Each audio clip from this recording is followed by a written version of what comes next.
चावल उसी चढ़े हुए में से ले जाएंगी, घर जाके जहाँ से लाई हो वहाँ फेंक देना और जाओ, कन्हैया की कृपा होगी, दिन दूना रात चौगुना तुम्हारा परिवार में बरकत बढ़ेगी। मैं इस व्यास मन से कहता हूँ।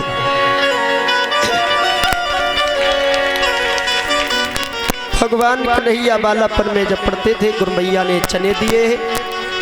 सुदामा जंगल में कृष्ण से छिप करके चने चब लेते हैं। कन्हैया ने पूछा है क्या खा रहे हो? झूठ कह दिया कि भैया ठंड की वजह से दाती बज रही है। कन्हैया समझ गए, तन की जाने मन की जाने, जाने चित्त की चोरी हो। बाप प्रभु से काछ पूजा के हाथ में जग की डोरी। सुदामा और कृष्ण गुरु सांदीपन के आश्रम में 64 दिनों में विद्याओं को ग्रहण करते हैं। 64 विद्याएं 64 दिनों में ग्रहण की थी। पुनः आते हैं, जब घर से विदा होते हैं तब एक दूसरे से बहुत रोते हैं। कहते हैं सुदामा भैया तुम जा रहे हो गुरु के द्वार से, अब हमारे पास में आना, तुम्हारे पास कोई मुसीबत हो तो इंतजार मत करना, मैं द्वारका में मिलूंगा। सुदामा घर पहुंचे, गुरु आश्रम से बड़े हुए, विवाह हुआ।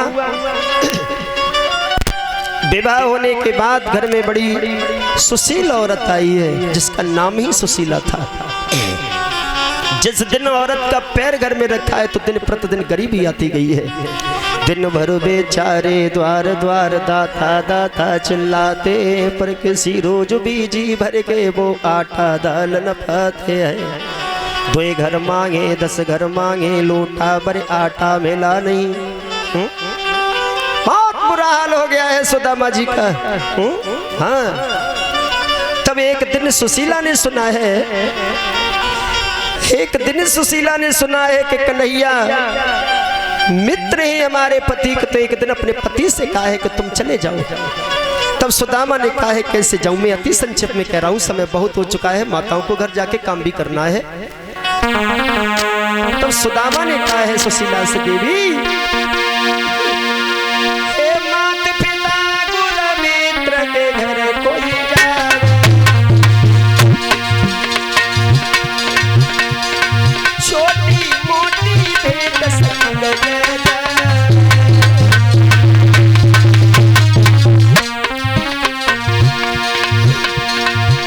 महाराज भेंट बिना हुई रही है रानी,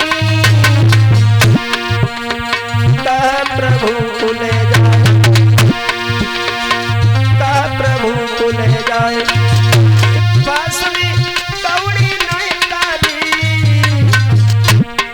बेपता थोड़े ही दिना की पातरिया, काटे से कट गए सुशीला।